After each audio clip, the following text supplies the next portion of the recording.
Good morning everyone, Sawadee Kap. So in this video, I'll show you exactly how to do Thai visa extension online and hopefully you'll learn something. So let's get to it. I'll show you guys step by step how to do your extension online. ThaiExtension.vfsevisa.com. I'll add the link in the description. So first things first, you go to apply now. You will enter your email address, your mobile number, and your nationality and sign up. In my case, I already have a login, so I will do that. Enter my email address. Now they have the OTP, so it's like a two-factor. In this case, I will click the button send OTP. They're gonna send me an email. It's gonna pop in here in Gmail, and you're just going to get your code that they send. So copy paste this into your box here, sign in, and we should be able to log in. So we're gonna start by doing a new booking. Yes. Country of nationality, so where you're from. Country of residence, where you live. You say Canada, Canada, USA, USA, or whatever country that you reside in. So if you're American but you reside in Belize, I guess that's what you would write, Belize. Current visa category, subcategory, and so on and so forth. So let's start. I'll do mine. So Canada, country of residence, Canada as well. Current visa category, I'm on the exemption visa, and there are the non-immigrant official visa and the TR60.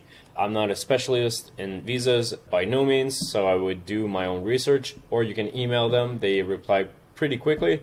So here it is, exemption visa, current visa subcategory. POR 30 days is for visa exempt. There are multiple choices. We can go through them real quick. APAC, EVOA, so it's electronic visa on arrival. So if you had done that in a country, let's say from home or from Hong Kong or somewhere else, you got the e-visa on arrival, you would choose that category. Non-30, non-90, and some of them are really poorly named. I have no idea what they are. You would have to email them as well. But in our case, for the exemption, we're doing POR 30 days. The visa category, always write tourism. Subcategory, tourist. Current visa expiry date. In my case, I expire on the 30th of May. So I'm gonna choose that. Service type, express, regular, or super urgent, depending on how much time you have left in front of you. I have about, give or take, 9 days, so I think I can use regular, but if you were really, really tight, you would use a express. So if you take anything that's express or super urgent, I think you're going to be paying a little bit more baht. So fair is fair. If you're late, you know, it is what it is. And stamping location, Bangkok, applying location, Bangkok. So that's what you need to do on the eligibility criteria form number 1. And service type regular. I think I'm fine, so let's continue. So we've done page 1. So now on to page 2, document details. Passport cover page, what they want is this here, a nice clean picture of this. So usually what I do, I've got a white desk in front of me, I just place it on the desk, take a picture with my iPhone, send it over AirDrop, and that's it. Same thing with your passport bio page. Now they want the page inside here with your picture, right? So they want the full spread. I'm not going to show mine, but you would send the full spread with your picture. And the entry stamp page. Now you would send not just a close-up of this thing, you would send the whole 2 pages. So they want both. They don't want a crop pic of just the entry stamp. They don't want 1 page. They want always the full spread. So next thing, you need a picture. Now, the first time I did this, I didn't want to pay for pictures. I actually had some, but I still didn't want to use them up. So I figured I'd do it myself, which I did. And I took my iPhone, placed myself against a white backdrop, and simply took a selfie. threw it into Photoshop, blew out the background, made it more white, and that was it. You know, they've got the sample files here. If you can do better than these horrible pictures with your iPhone, which I'm sure you can, you'll be fine. The only problem is that once you get your TM7 that they pre-fill themselves, you still need that 4x6 cm picture. So we're gonna do that right now. Unfortunately, you still need a physical picture. If you have a printer, you could probably print that out on glossy paper and skip that. One thing I've noticed with the website, even if everything is perfect, it's a JPEG, it's 700 KB, it still fails. And it's because of the EXIF data. I'll try to show that here.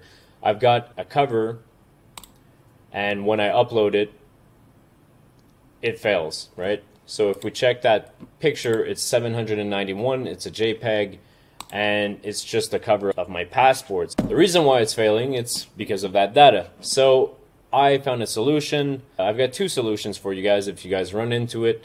Hopefully you don't, but I have many times. So there's an application that I love on my Mac called Image Optim, which allows you to reduce file size for pictures. When you download Image Optim, you open it up, you grab your picture that's not going through, and you drag it on, that's it. And if we go back to the website, here, choose file, cover, upload, and it works. So you can either use that, or you can go to photopea.com, open your picture, it's Photoshop Online, it's free, and you would go export as, and let's say JPEG, and you would not attach the metadata. Make sure this is not checked and saved. Now, would I be confident in uploading my passport, bio page on that website? Probably not. Maybe you won't run into that problem, but I have, and that's why I have a solution for it. Applicant details. Now, you will see that there is a picture of your passport on the left. As for me, I've zoomed in quite a lot so that we don't see all my information. It's pretty straightforward stuff. It's copy-paste from the information in your passport bio page. So your title, name, given name, middle name, surname, gender, marital status, date of birth, passport number, passport issued at. So copy out all the information. Passport type, ordinary, obviously, because you're not a diplomat or an official of any country. You enter your phone number, occupation. I put no paid occupation because I don't want anyone thinking that I'm working in Thailand, because I'm not. I'm here as a tourist. So, non-paid occupation. Travel details. In my case, I went to Vietnam and then I came back, so I did a visa run, right? So that's what you will fill in here. So if you're, where did you arrive from? Did you arrive from your home, or are you on your third or fourth visa run? So you will say entries requested, single, transportation type, in my case, airplane, country of departure, it was Vietnam. The port of arrival, I arrived at BKK, so Bangkok International Airport. Date of arrival, I arrived on 1st of May. Arrival departure card TM6 number. They do not do them anymore, I believe. Extension in days. We used to have 45. It's down to 30. So you write 30. No point in trying to get more. They're not going to give you more. So reason for extension, tourism. Save and continue. All right. Accommodation details. I have my own condo here, so I have a TM30 form, and the government knows where I am. So that's what I'm going to fill out in this form. So address, road, all this information. What I usually do is I type into Google, and then I try to match, am I in Bang Dung, or am I in Watana, or yeah. So you would just Hilton, Bangkok. So you have an address here, and I would just match whatever is here on the form. So where are you staying? What's the hotel name and address? Now comes the time to book an appointment. When I went to book an appointment, there was no dates available, and that's on regular, right? So on the first form, eligibility criteria, they ask you if you wanted to do regular, express, or urgent. So there's three speeds to this. So on regular, there was nothing left. So if I would have done this on the 14th instead of the 19th, I believe that I could have gotten the regular. So book an appointment, let's say Friday, 9 a.m. on Friday. Seems fair. Save and continue. You've booked your appointment and now you're on to the review and payment.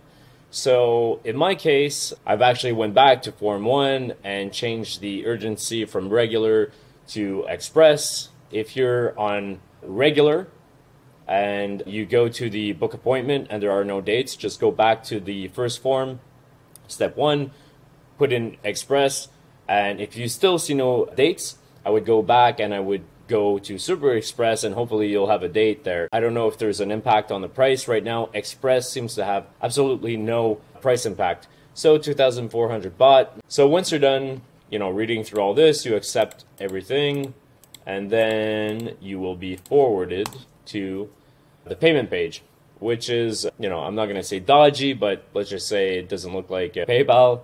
It's pretty simple, but it works.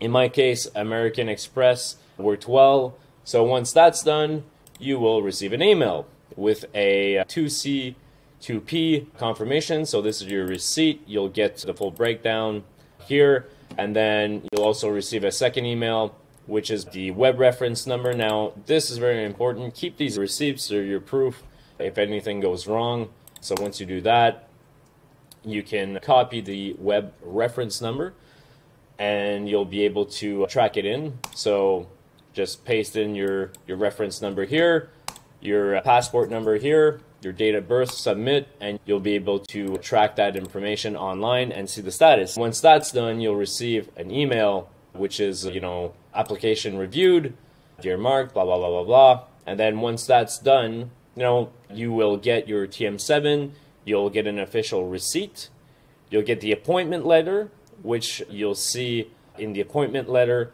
They will give you the address, the time, so the booking time that you agreed to, the SM2 form, the terms and conditions of staying in Thailand, and the acknowledgement that if you're caught in overstay, you can be, more than 90 days, you can be forbidden from entering the kingdom for 1 year, 3 years, 5 years, 10 years. If you're a day over and you're caught, you can be forbidden from re-entering kingdom for 5 years. Now, some might say, oh, they only gave me like a 3-month ban, or, they did nothing, they still gave me the fine, whatever. But at the end of the day, this is what they can enforce, and this is what you're signing up for. So take that in mind, and, it is what it is.